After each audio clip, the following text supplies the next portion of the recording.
I mean, there is kind of that, like, screaming into the void kind of attitude of, this is impermanent. But, hey, just because the last Golden Age ended doesn't mean that this Golden Age is going to be worthless. People are still going to live here and love it. Also, fuck it, we'll just make a new one.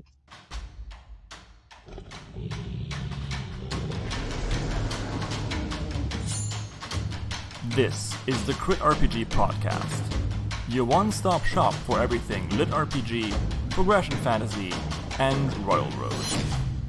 Hi everyone and welcome to the litRPG podcast, the only podcast where we're recording 30 minutes of stuff that I can't send. With me today are Silver Linings and Argus, who are writers, and they write books. Argus, you might know for Kitty Cat Kills That. Silver Linings, you might know for Edge Cases. And die.respawn.repeat. You have to pronounce the dots. Yes. I don't think you have to pronounce the dots, but yeah, you're right. Thank you. Sorry, I'm very German. I can also say die full stop. Respawn full stop. Repeat full stop. I think the full stops are more about saying the name as aggressively as possible. Oh, okay. So I'm German. I can do that. Oh no. Die! Respawn! Repeat! Perfect. I need that for like my audiobook trailer. I'm going to get that for the audiobook trailer, and I'm going to give you that as an MP3, so you can upload it on the coded Discord as your joining sound. Oh my god! Did you know you can do that on Nitro? You can put a sound. Have a custom join chat sound. Yeah. I would just jump scare everyone every time I join chat. Yeah, that sounds fantastic. Yeah, I don't think. Yeah, I might actually do that. Okay, so yeah, you're not a nice person. I got it. No, thank you. I want to get that cleared up. I'm a terrible person.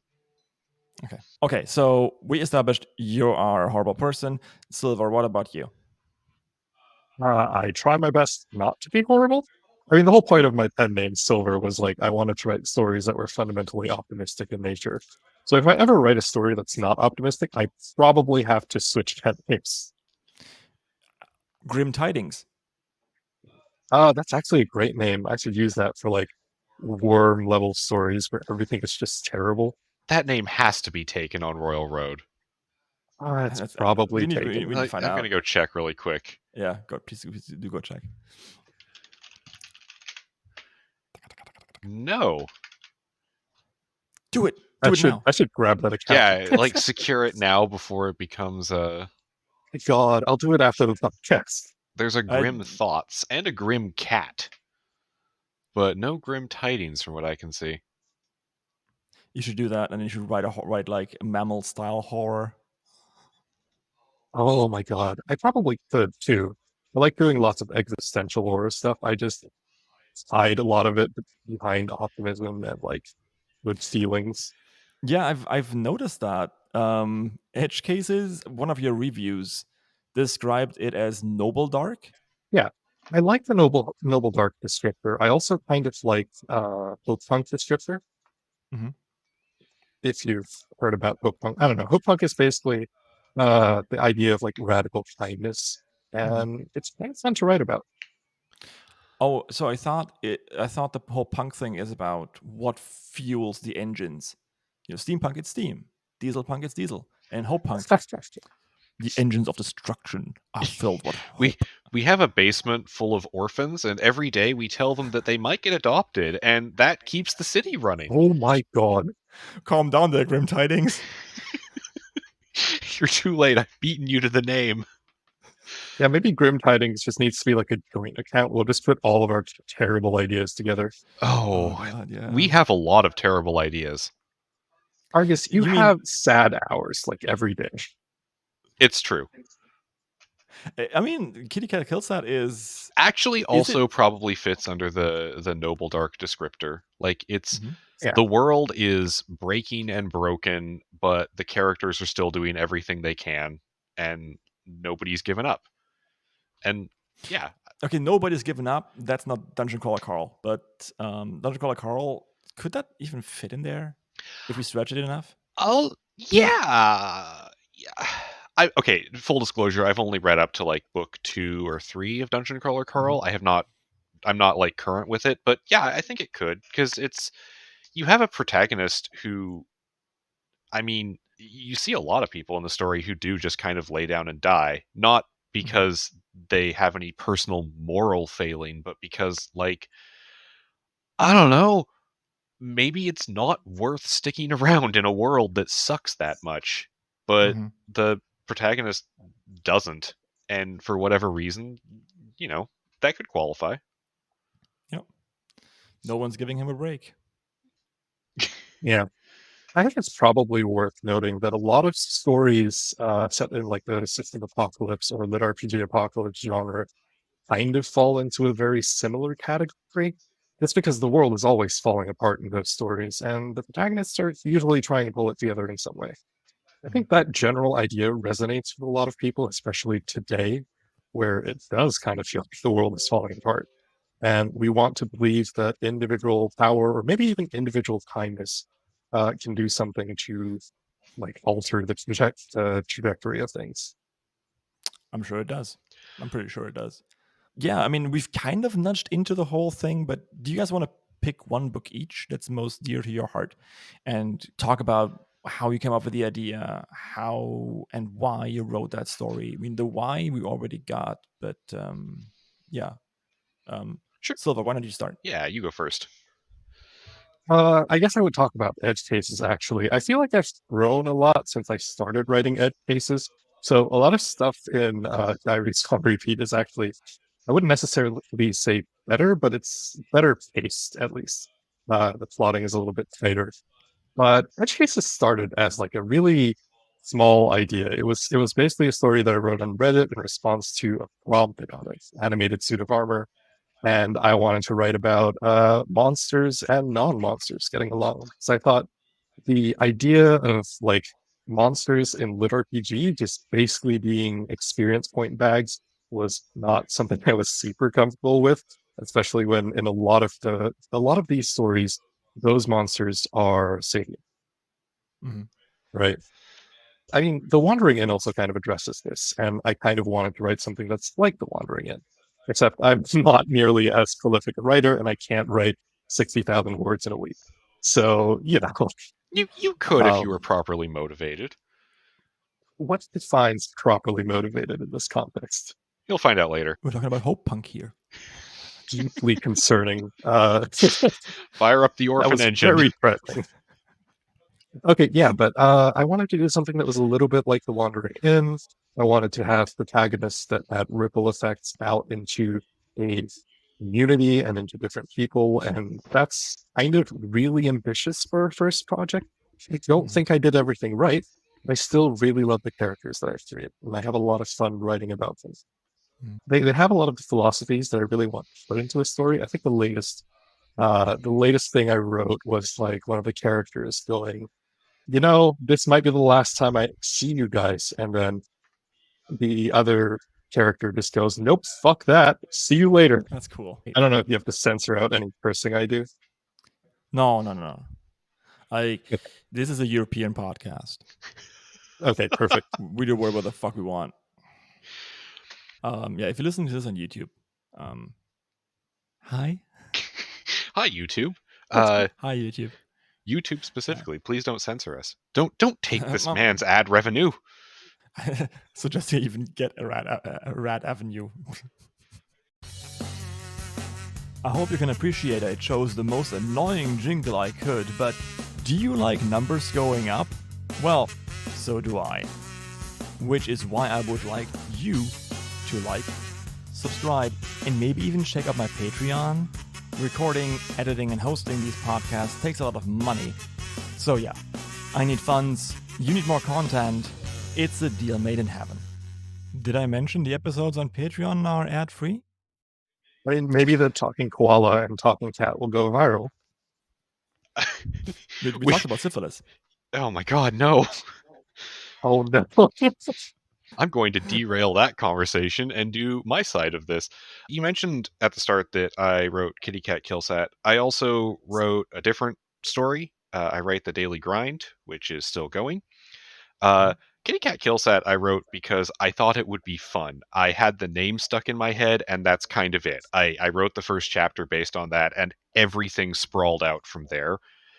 The Daily Grind is the one that I actually started writing for a reason, and the reason is a, a little embarrassingly kind of just spite. 5 years ago, like we said earlier, Royal Road was a different place, and Oh, oh, wait, I can predict this.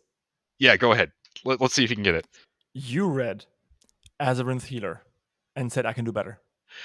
Surprisingly, no. I only read that fairly recently, and actually, you know what? I have an enormous tangent to go on about that I was just thinking of today, completely unrelated to this podcast, but I'm going to restrain myself. Unless you want a tangent, I don't know. So again, let me just say this: like Azarinth Healer is a really, really, really good story after all the edits. It was just referring to the fact that I have had 3 people on the podcast so far who said I read Azarinth Healer and I thought I could do better. Turns out I can't. And then I tried, and then I did another book. I, So I mean, I read through it, and I think it has some really cool ideas. And Rhaegar's news story is like it does the thing where you can look at it and you can see this author is really, really trying to improve as an author, and I think that's cool. But no, I hadn't read Azimuth Healer when I started writing. I don't even remember what I was reading at the time. It was kind of like an amalgamation of everything where you have it wasn't even any specific story. It was the tropes. It was a solo protagonist who is immune to pain or gets pain resistant somehow and becomes this indestructible tank who has special abilities that are nobody else has, and they don't have friends or anything because you can't trust anybody else, because if you tell them about your power, they might take advantage of you. And I just kind of wanted to write a story where the magic is sort of dumb and the main character has friends, and the power in the power fantasy is being able to pay rent.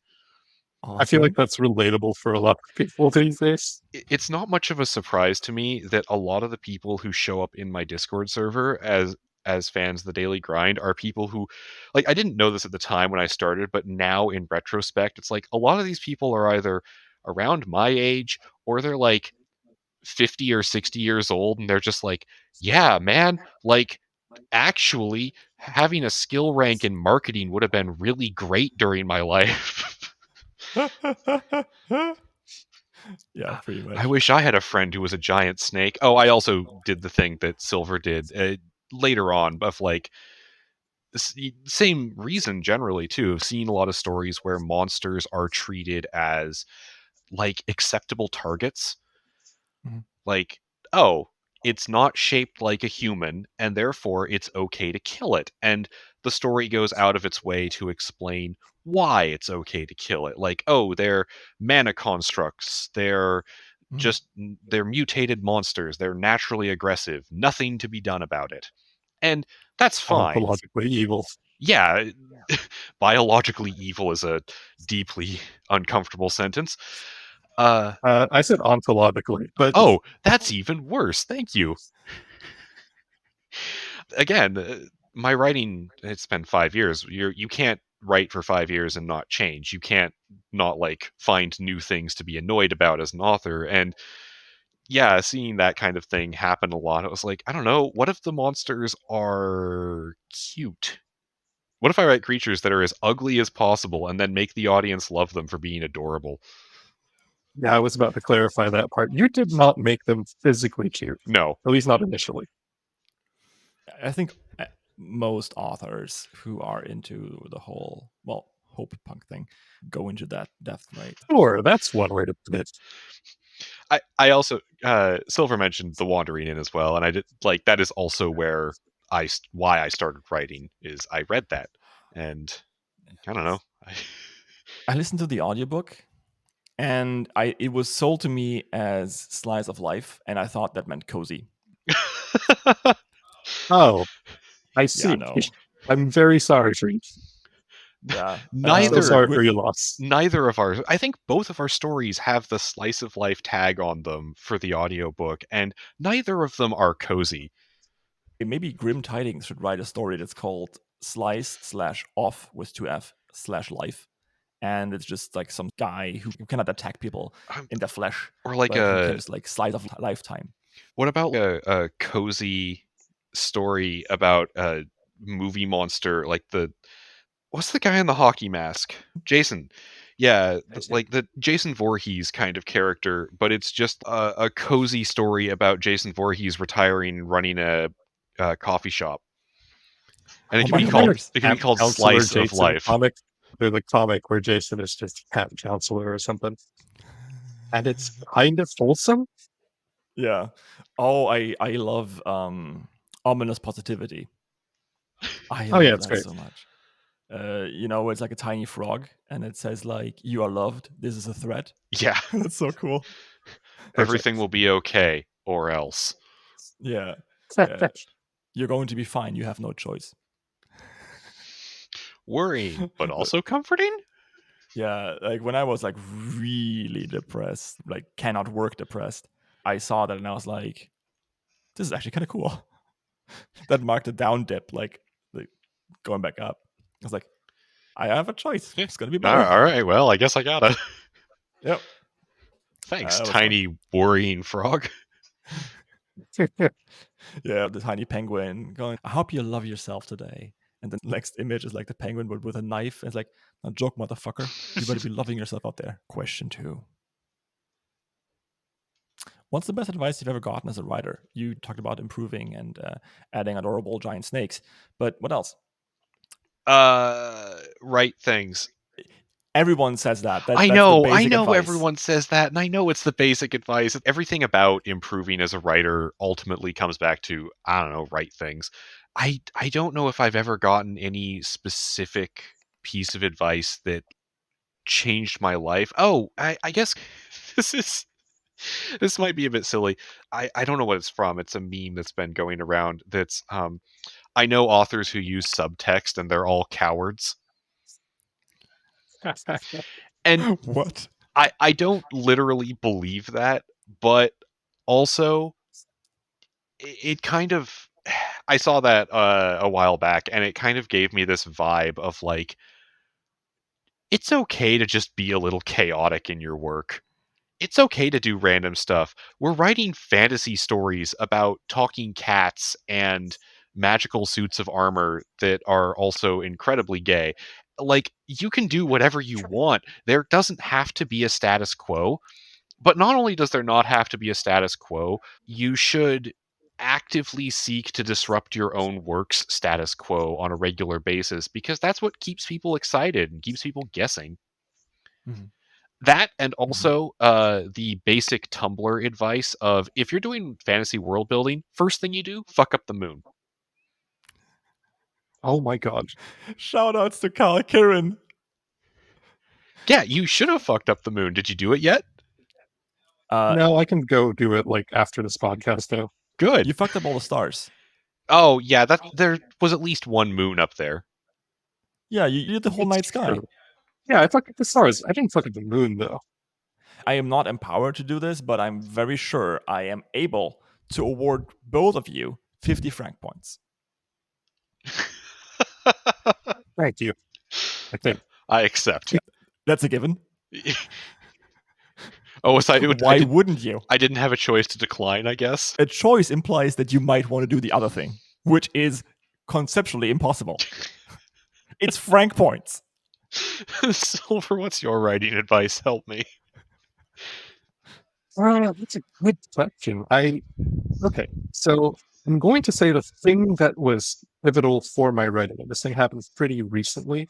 It's not like a specific piece of advice, but it's a way that my approach to writing has changed over time. And that change was imposed by a bunch of my writing friends in my writing circle who have kind of helped me reach this point. For a very long time, and I think for a lot of new authors as well, the idea of adhering to any kind of structure is like anathema to you, because you believe that following a structure is going to mess with your art. So you want to come up with your own thing. And that's fine. I think everybody wants to do that. I want to do that still. Having structure for me is not about following a formula. It is about having a tool to use if you get stuck. And changing the way I think about that has helped me a lot in figuring out how to deal with like plot holes, for example, or just when I reach a point in my writing where I have no idea what to do next, I can I can go back to the tools I've developed based on the structures that I've looked at. This is also true for when you're listening to advice from other authors. A lot of authors who are really established will give you very like absolutist advice. I think a lot of people quote Stephen King for saying that you should never pick your novels. And that's, some people can plan, some people don't plan. I think what's been most useful for me when somebody gives advice like that is to not take it completely to heart, but to approach it like it is also a tool. How do you make this advice work for you? And what are the times you can go against it? Mhm. Yeah. Yeah. Very true. The planning aspect, especially, it's not constricting if you make it yourself, Yeah. right? It's the Calvin and Hobbes thing, right? Yeah. It's not work if nobody makes you do it. Yeah, that's true. Which I think many people like being writers. Yeah. Except for, Patreons. Patreon.com, everybody. And publishers. But actually, just yeah. real quick, I want to touch on a thing. You mentioned like making structure work for you, and Mhm. I also do the thing, especially with the daily grind recently. Like I had that thought of, I don't want structure messing with my art.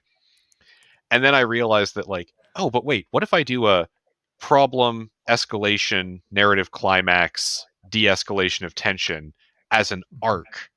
Oh, well that's fine because that's just part of the whole thing. Oh wait, I can use structure whenever I want. No one can stop me. You can also abandon it whenever you want. And if you do it at the right time, Yeah. it's really cool. And if you do it at the wrong time, your tutorial is now 165,000 words. Listen, there's give and take with everything in writing. Sometimes you fuck up and then you lose 20,000 words. It happens. 20,000?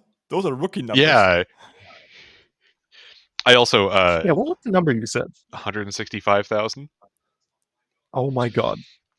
Also, Stephen King saying "don't plan your novels" is like bold talk from somebody who wrote his own author insert as pseudo god at the end of the Dark Tower, explaining how he doesn't know how the story ends.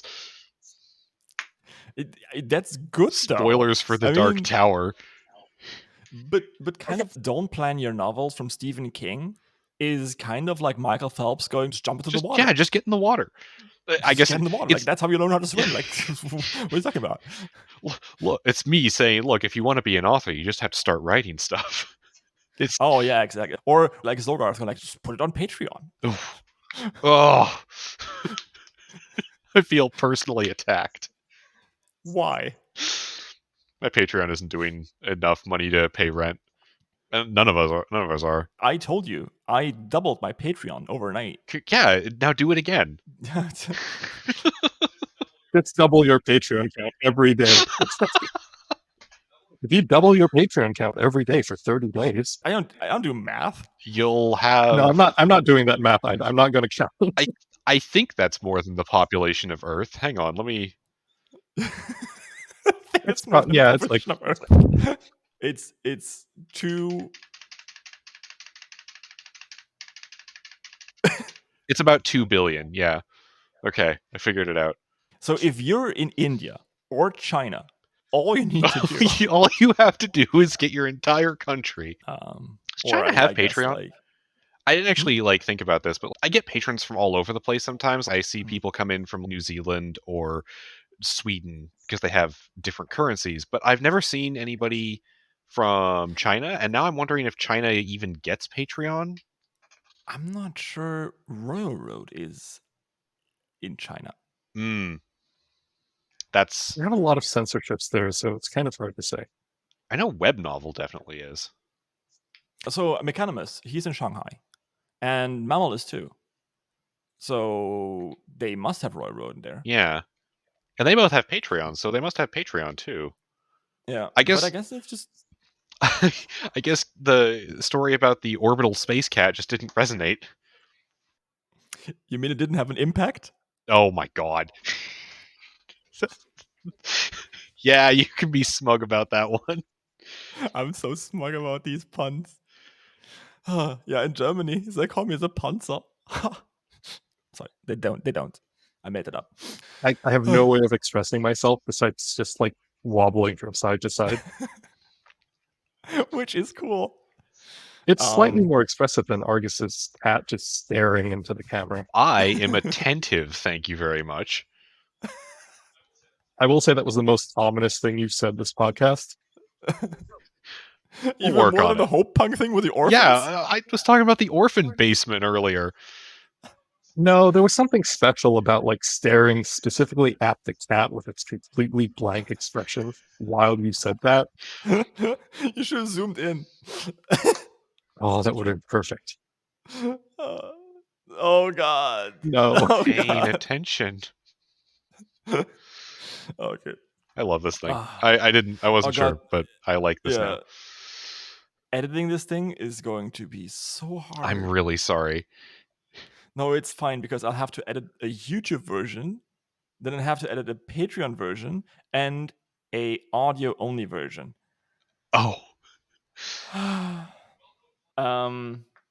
Okay, so you mentioned that you had some stuff in edge cases that you might have wanted to change. Can you talk about that more a little bit? Tyler, I'll be honest, I did most of this that I wanted to change when I did the editing, and I sent it to coding. It was basically a lot of tightening of like character interactions. I think one of the problems, not really a problem, but one of the kind of the nature of publishing things in serial, especially when you have a deadline for every chapter, is you start getting stressed, right? And sometimes you just start pumping chapters out. That's not great. Sometimes characters end up feeling a little bit more flat. Sometimes you end up with filler. I think for the most part, I'm very anti-filler. Like I'm very bad at writing filler, even when I want to write filler. Everything I write just ends up being a plot point. It's good, I guess, because everything I write ends up being paced in an okay way, even if I'm not doing it intentionally. But it's always better if you're doing it intentionally, right? Like you can go back, add a little bit more foreshadowing. If I'm not planning, if I'm just writing things in serial, I end up forgetting stuff. And I remember Argus actually gave me advice about forgetting stuff, which is to just roll with it and have the world also forget I yeah. Oh, that's how the infologs came to be? That is correct. Yes. Oh I- no! It's Argus's fault. Right? In the first two published books of the Daily Grind, which would be book 1 on Royal Road, there are 2 characters that only exist because I forgot something. And it's there's an XKCD comic about, I don't remember exactly what the line is, but it's like, imagine you're trying to build yourself a parachute while you're falling out of an airplane. I mean, we've all been there. Yeah, and it feels a lot like that. And it's like, yeah, oh, I forgot to write this thing. I have to explain how one of the mental compulsions went away. I don't know, what if the other one ate it? What if the other one isn't hostile? What if the other one is cool? Yes. Yes. Good. I will say watching a cat do that is incredibly ominous as well. It's like the repeated yes. At least I didn't zoom in on it this time. It's true. Yeah. I definitely know what you're talking about. I didn't explain emotions well when I wrote my first story because I thought it would be like obvious. And I read it, I was like, this is not obvious at all. She just seems like an asshole. I think a lot of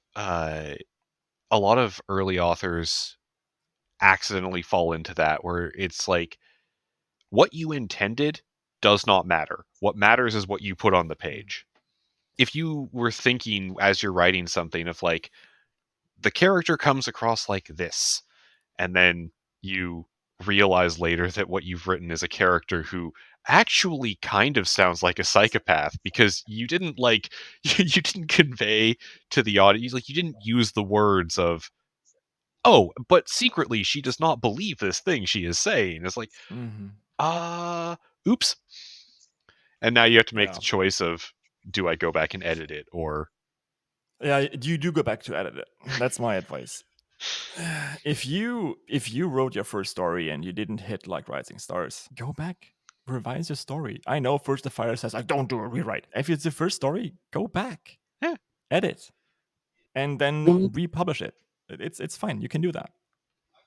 I will say that the difference between serial writing and trad writing really shines in the idea of editing, because so many serial authors do almost no editing. And in trad published work, you have like 8 or 9 revisions on the same thing. Sometimes their first draft is like barely readable based on some first drafts I've seen. But by the time you get to the end, it's actually really good. And I think it's kind of interesting. Web serial authors get really good at posting a first draft. You do a very good first draft, and then you have to edit less. But I personally enjoy editing. I know most people don't, but to me, editing is the crucible in which prose is formed. And I love prose, right? It's your baby. Yeah. You want to dress it up nice. I think it was... Rails. No, Sorry, I was go going to ahead. say, like, Neil Gaiman's quote of... foreshadowing is what happens when you go back for the third time and delete everything that doesn't make sense. Yes. Yes. Yeah. That Oh, is God. so accurate. That being said, I think you can do foreshadowing if you have a very good idea of what is going to happen in your story at some point. Or, okay, so I know this is podcast is about you guys, not about me, but basically write the story and ask questions that you don't know the answer to. Yes. That is such a good thing to do, because then you want to write, so you want to find out what's going to happen. Basically, you're leaving open threads that you turn into plot points, and that's kind of like foreshadowing. Yeah. It's a mixture of planning and pantsing, and I like calling it planting because you're planting seeds for future plots. Yeah, for gardening. Mm-hmm. Basically, yeah.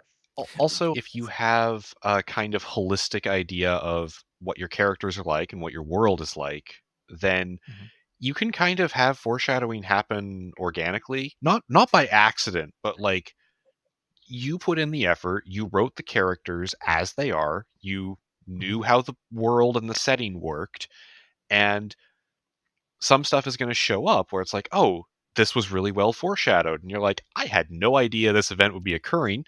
It happened as a natural result of everything that makes sense up to this point. And like, if you think it's foreshadowing, that means I did good job.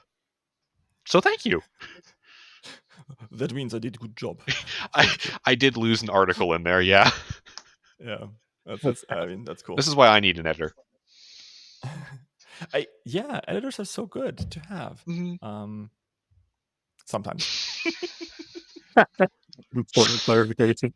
Yeah, I mean, shout outs to my friend Sam, or Zeusified. He did such a good job. He read my entire thing, and then he gave me like a 1 hour rundown of stuff that I could change. So helpful. I'm going to do the same thing with his story. Yeah, well, I think... I'm going to make him suffer. What's this? Another ad?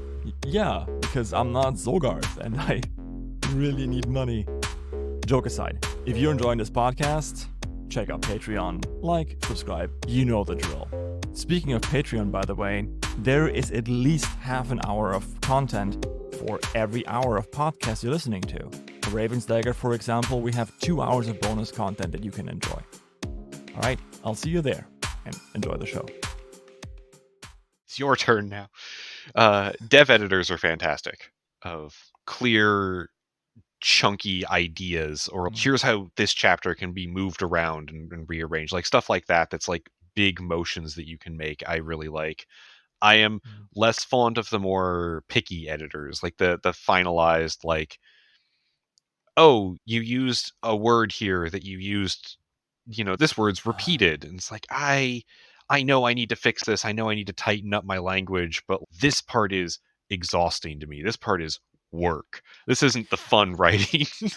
For me, that's also fun. Chaos was the law of nature. Order was the dream of man. So good.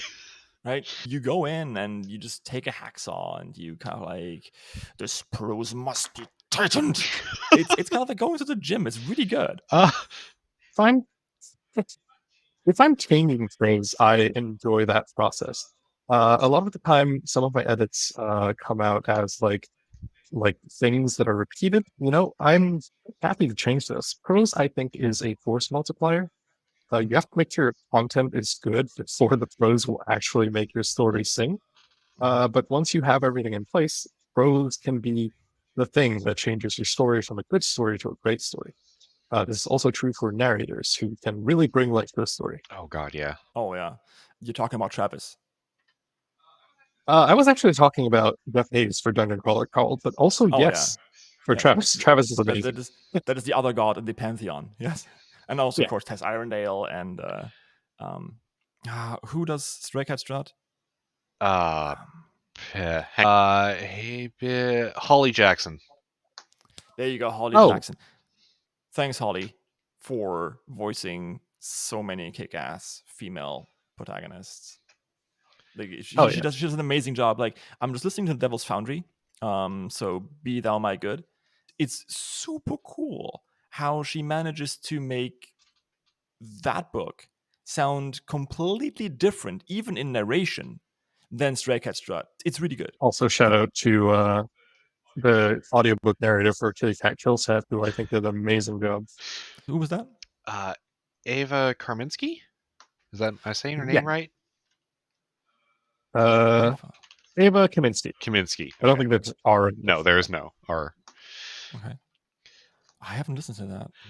Yeah. Is it out yet? Oh yeah. It is out, yeah. Okay. Audiobook is insanely good in my opinion. We were talking about not having enough time, but definitely on the list. I got the Menocht Loop going on right now, and I got I like that one. Good. It's one of those ones where it's taking advantage of like the web serial format in a really good way to let the audience never get especially comfortable with any part of the story. Like the story doesn't have a status quo exactly, because the story is about a time loop until it's not, until it is again, until it's not.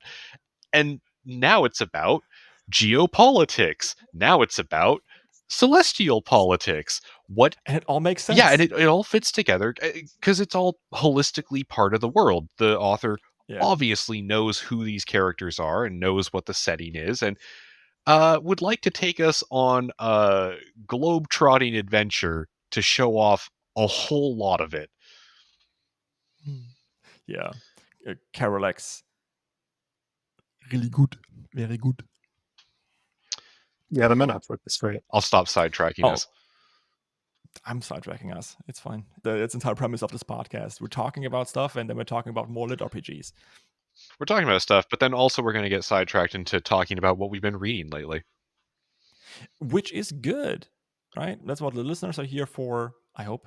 The listeners tuned in for Argus's webfic review. I'd listen to that.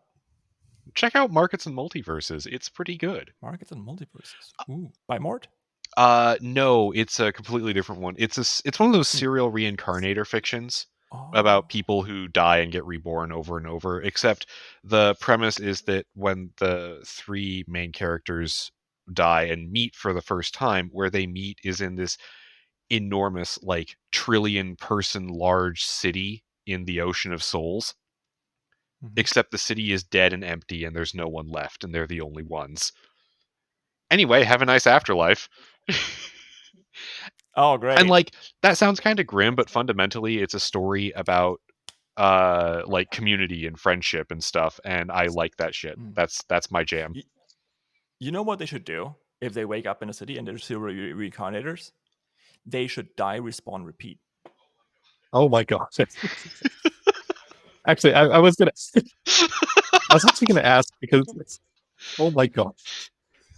Argus, was this any inspiration for your newest story? Yes. Okay, just checking. I have a like did you steal this? Absolutely. I have a story that's only out on Patreon right now. It'll be publicly posted fairly soon.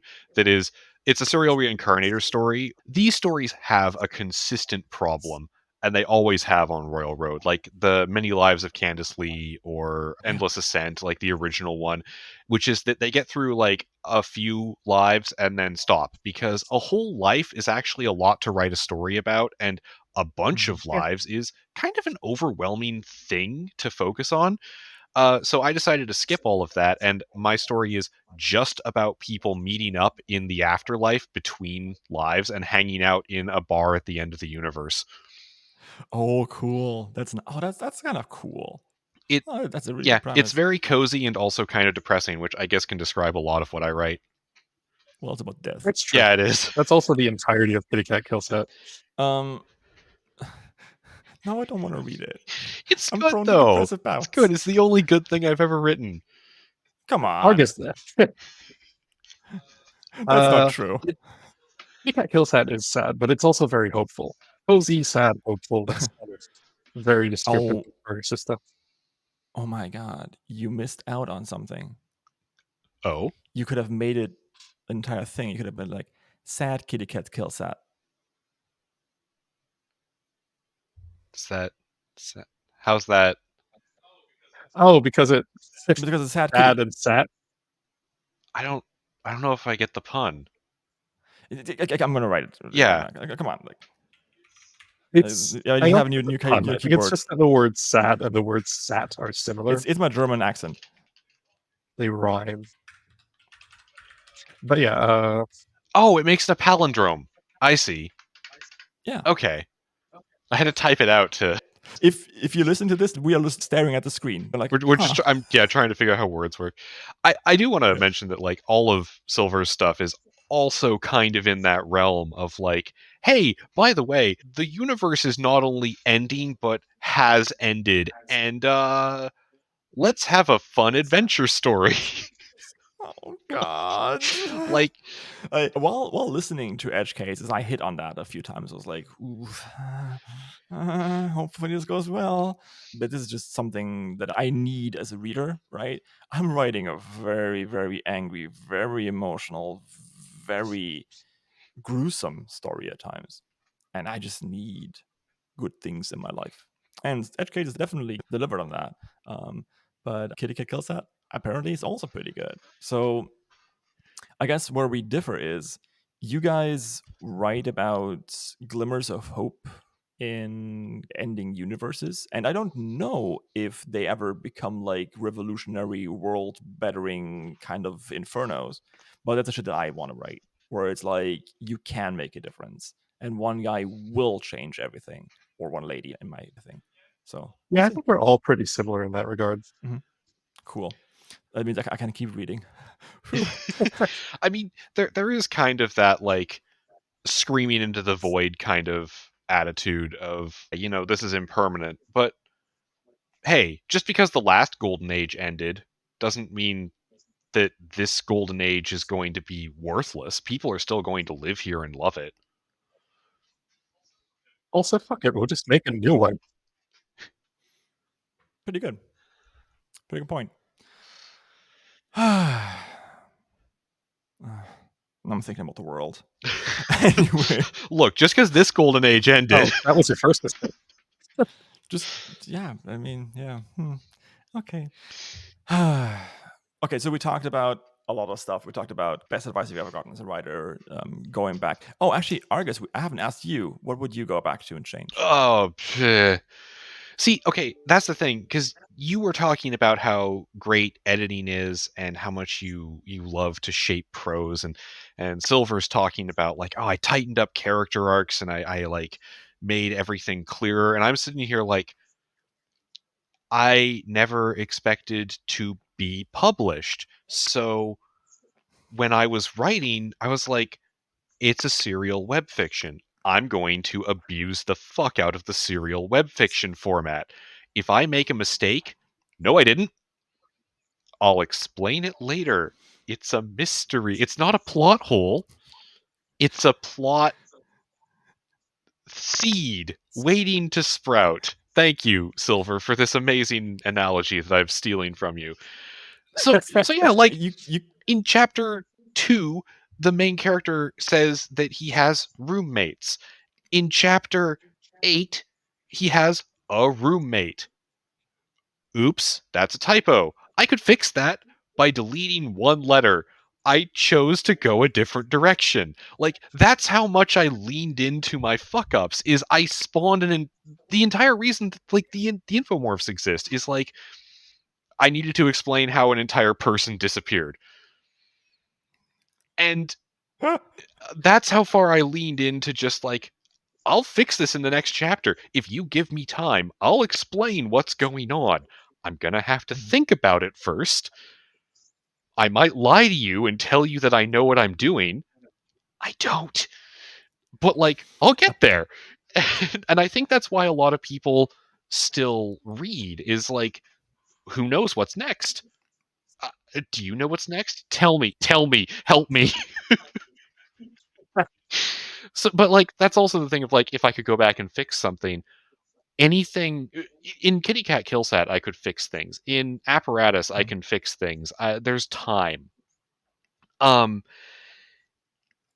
I did fix a lot in Kitty Cat Killsat. I changed up. I mostly added stuff. I added more throwaway world building. I put in more like weird technologies and weird terms that never get explained because I decided I loved that joke.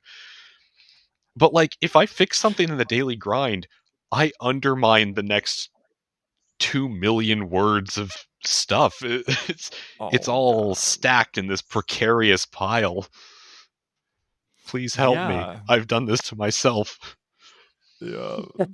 And I don't know which author it was. It was a serial author in the 1850s. I guess it might have been Dickens, or it wasn't Doyle. I guess it might have been Twain. So in the newspapers, you would have these stories, and they would pay authors to write these stories, right?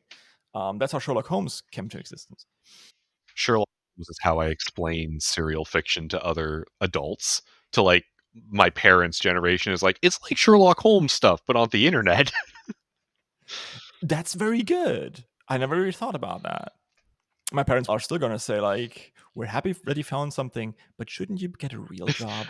But what about your degree? I have a degree. I have a master's degree in English literature. What did they think is going to happen? There you go. You're using it. Actually, I am. For the first time in my life, I'm actually using my degree. Yeah. Nice. Congratulations. Legitimately. Thank you. And now I'll earn less money, so don't follow your dreams. Don't follow your dreams? No. What you said? I didn't say that. I totally forgot about this, but I actually started studying English because I thought like, I can be an author with this. And then sometime along the way, I just forgot about it. I just forgot that I want to be an author for 10 years. I always wrote a little bit, but I never thought like, oh yeah, cool, this is going to get like published or anything. Similar story, I guess. I started wanting to be an author. I wrote really bad fan fiction, and then I kind of moved on with my life. I studied biomedicine, actually. I got a diploma in biomedicine, and then I moved on to game design and did that for 4 years, and now I'm back to writing. So yeah, many game designers go back to writing litRPG. Look at Travis. Yeah. Also, sorry, we kind of got sidetracked here. What was the Mark Twain thing you were thinking of? Oh, right, yeah. Thank you for reminding me. So he wrote this detective fiction, and it was a newspaper and everything. And it said, and at this point, the good detective, I don't know what it was, like swallowed a fishbone and choked to death or something. Mostly because I've written myself in a corner and I can't think my way out of it. Next week is going to be a new story.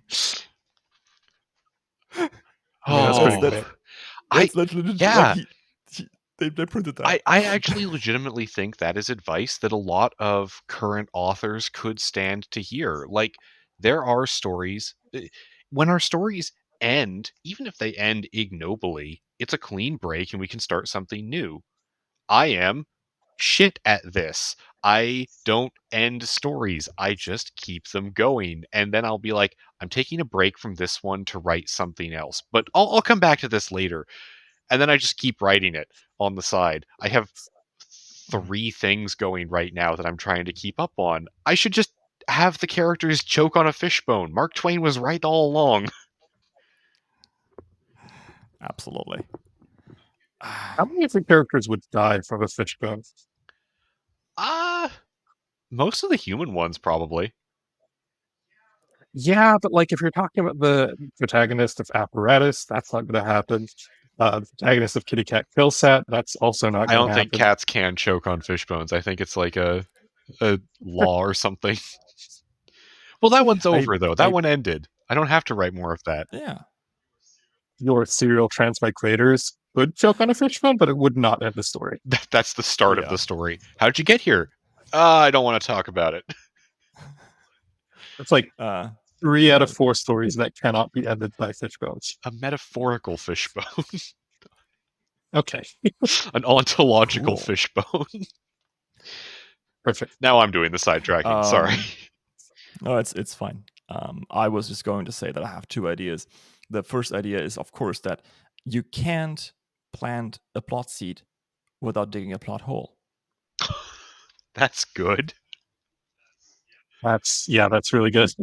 Thank you. I'm going to tell that to all my readers from now on. You can stroke your beard, really plant a plot seed without digging a plot hole. maybe they'll believe you, but probably don't. Man who runs behind car gets exhausted. The man who runs in front of a car gets tired. Yes, thank you. Oh my god. Uh, I am here to suffer. Didn't you know that one, Silver? No, I know them. Anyway, I'll stop interrupting. That's fine. One book that you love, and why is it awesome? One book each, please. You go first. I have no answer right now. I have to think about this one. Actually, no, I do have an answer for this one. It's Archendrithist. I've already talked a lot about Argus's books, and I think it's by default I do love them. So I could go more into them, but I'm going to go a bit into Archendrithist instead. Because it's it doesn't really have a lot of love, and I think it's really good. It's got really well developed world building, probably the most well developed world building that I've seen in any litRPG. I think Archendrithist probably also has like the highest portion of authors that I've seen. Sort of like, I don't know, Selkie's Discord for Beneath the Dragon Eye Moons. What's the It is what? What's the name? Archendrithist. A-R I'm gonna type that in apostrophe chat. Kendrithist. That's not okay, here. I typed it in chat. That's letters. Yeah. This always comes up every single time anyone says the name. It has probably one of the more dedicated writing communities, but also more dedicated fan communities, I mean. But also, yeah, the world building, I think Arts said that he's worked on the world for like 10 years before he started writing the novel. A lot of authors kind of give up if they start with world building. That's one of the biggest traps that authors get into is they start world building and they never stop. But Arcs did it. And he wrote the story. Stuff that happened in the first couple of chapters gets brought up like millions of words later, and everything fits together, and it's really cool. It's also queer, so that's cool. Like the main character is bisexual. He's a dad with a daughter. The daughter kind of fulfills the usual murder hobo role in RPGs. Yeah, I do The dad is actually kind love of that cool. about the story, that like Jane would be the protagonist in any other story. The dad here is the more pacifistic one. Yeah, it's a really nice dynamic and a different approach to litRPG that makes it really interesting to get into. Also, it has dragons. Oh, yeah. Dragons are in right now. Dragons are hot. Yeah. Argus. Oh, I have to answer the question? Yes. Do I have to pick a webfic, or can I pick a... You can pick Okay, anything. great. I want to talk about the practice effect. Ooh. So, this is a book from... Oh god, I guess I can just... I have a hard copy here. This is a book by David Brin from 1984. It's technically an isekai. The first chapter sort of rushes you to the point of the story, which is the protagonist lives in a science fiction utopia Earth, and he's a grad student, which means it's not really a utopia because that's still happening. And also he has to work with other grad students. So we're leaning toward dystopia at this point. And they've built a machine for their fucking class project. They've built a machine that they call a Zivatron, which allows them to access other worlds. And they test it out. They send a robot through, and the robot's like, cool, it's working. And then when they check, the robot is gone, and they don't know what happened. So they decide to send a person through because they're grad students. And the main character gets sent through on like a scouting expedition to this other world that they have accessed through a transdimensional portal, and ends up in a land of like knights and medieval cities and whatnot. And there is technically, I'm going to call it magic. There's magic in this story. Mhm. And the magic is exactly the kind of thing that I would expect somebody to write a lit RPG about today, which is that everything in this world levels up. Not the people or animals, just the stuff. That's the premise. That's the whole thing.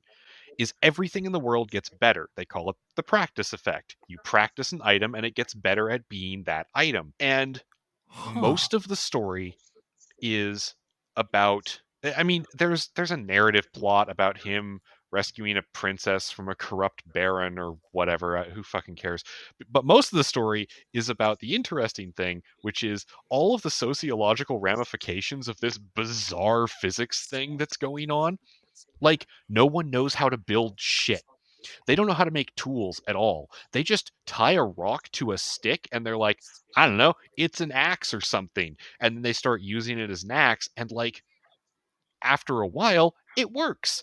And after you've had the same axe in your family for 200 years, it's like a monomolecular blade that can go through solid rock. But if you Yeah. leave stuff Mhm. alone for too long, it degrades. So nobles play this political game with each other where they gift each other incredibly valuable things, which then they have to keep up, which means they have to hire people to use those things and find a use for them. Otherwise, they lose face by not having it displayed in better condition.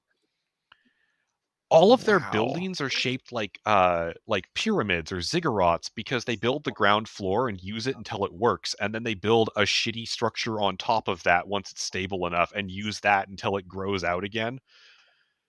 Huh. That's so Yeah, there's cool. just a million little things in here, and It, this is like what got me into uh the world building of magic. And actually, I think mm. Silver, you mentioned Archendrathist, and Archendrathist, by the way, is a really cool story that I think would make an even cooler D&D source book. Um, and Okay. yeah, like it also does the same thing of, all right, there's magic. Of course there's magic. But what does that actually mean for how you live your life? What do you do on a day-to-day basis? Like, if in the practice effect there's a prison break with the main character, and I mentioned a corrupt baron, so assume all the prisoners are mostly decent people. Um, but he and a few others get out of this prison that they're kept in. A prison, by the way, where part of their prison exercise is trying to break out of prison. So the thing is better? So the prison becomes a better prison. Yeah. Um, and when they get back to one of the guys' like families, he's got like a couple of cousins who are there, and they're like, yeah, uh, we've been coming by every day to sit in your favorite chair. It's like, holy shit, that's so nice. Nice. That's like, oh, you cared. Oh my god. That's so cool. Also, by the way, Silver, I now know your inspiration for Vex. Um, Oh, god no? damn What do you it. mean? I have not gotten the joke. You've what? I did not get the joke. I'll explain it after the podcast. Okay. But yeah, that's the one that I think like gave me the most of a direct line of insight into like, I don't know, let's go into weirdly specific detail about how our lives change when shit gets weird. It's a super interesting idea. The idea of items advancing is something I obviously like. But I haven't really thought about that. The like nice thing of like, oh my god, it's my favorite chair. That's pretty cool. It's It's also pretty cool. one of those things where it's a great example of how you don't need uh you don't need a whole system. You don't need a complete magic grid that covers every possibility in the world. You need one idea. As long as it's fun, that idea can be everything or nothing, depending on whether people engage with it or not. Maybe people in your world are just like, magic? That sounds terrible. We have things to But do. even that would have its own effects. Exactly. I do think one of the most fun parts about writing a fantasy world is addressing exactly that, like the ritual effects of having any kind of system or magic system. Not saying I'm great at it, I just think it's fun. Yeah, I'm also not great at it because I have trouble thinking things through without going into nitty-gritty details.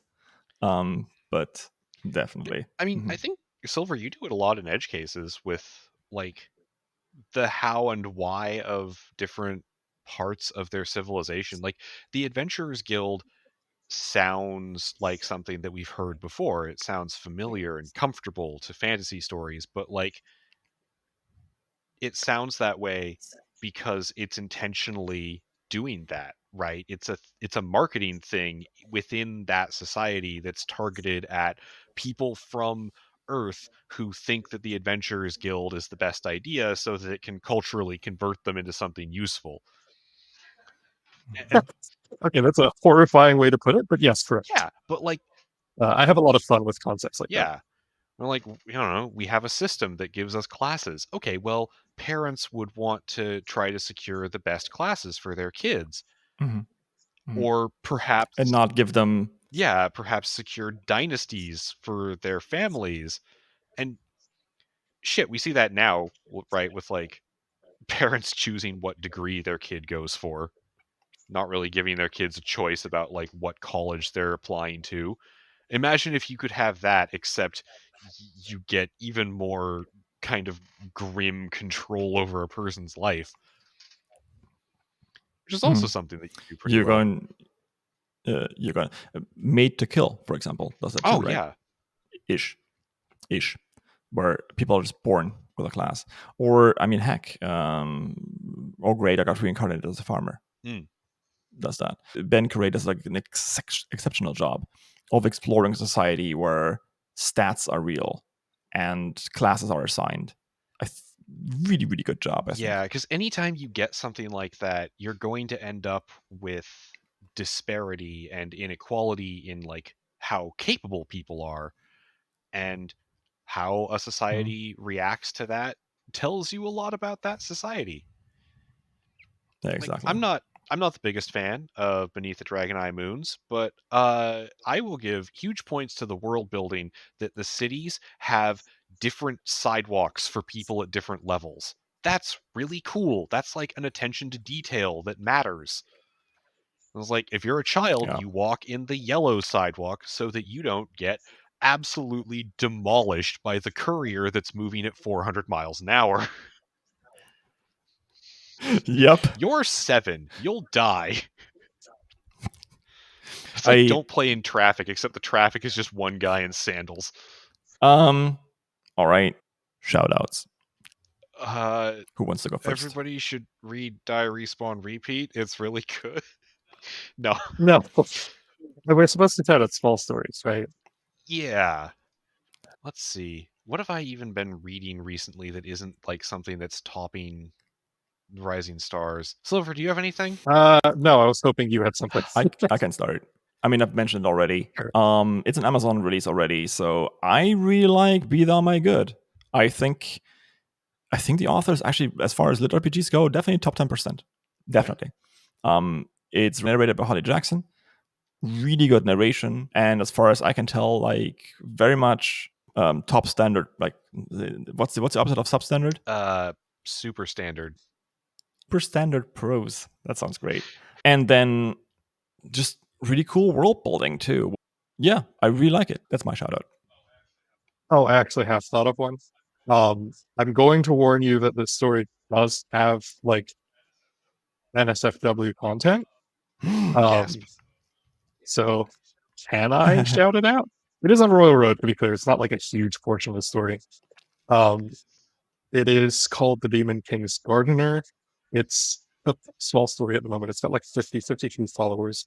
But I think it's actually a really cozy story that deals with some really interesting issues that I rarely see dealt with in fiction, in this particular case, like neurodiversity. And Cool. yeah, like a lot of the characters in the story, it's a very cozily written story, but it's like such a niche that I think a lot of people don't really read it. I'm just checking now, and it's got like 3 volumes already, apparently. I have an older one that I think briefly touched Rising Stars like a year or two ago and then vanished and didn't get as much traction as it deserves. It's called Very Yummy Poison. Okay. It is it's a story about super science and the changing of the world, and it's actually sort of like 3 different books crammed into one book-shaped suit. It is an absolutely wild ride. I don't know if it's good, but it sure is the most. Uh, it's also just deeply hilarious when it wants to be.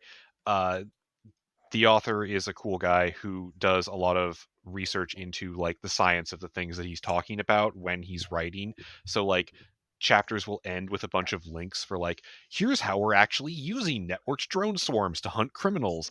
Like, here's how a chatbot is going to take over white collar and artistry jobs. And like this is way before the whole like Mid-Journey thing with artists or Chat GPT, with like people using AI art for their work. Like he wrote this a while before that really took off. And so it's interesting to read back over the story and see like a character that's a universal chatbot that fills the role of a lawyer, because just like, yeah, that's the face I made too when I was like, Try yeah, that. don't Yeah. do this in real life.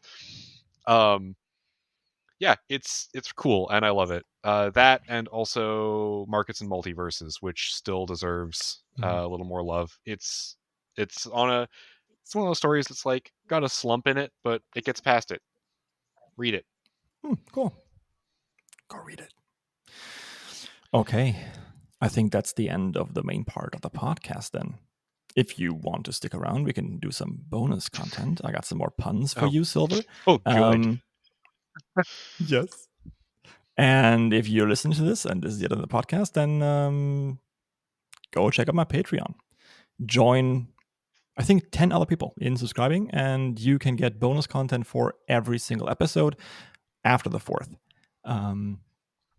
which I think is now, oh my God, it's like 12 episodes, 15 episodes by the time this comes out, I Yeah, think. you get to that point at a certain level where you're just like, oh, I've been doing this.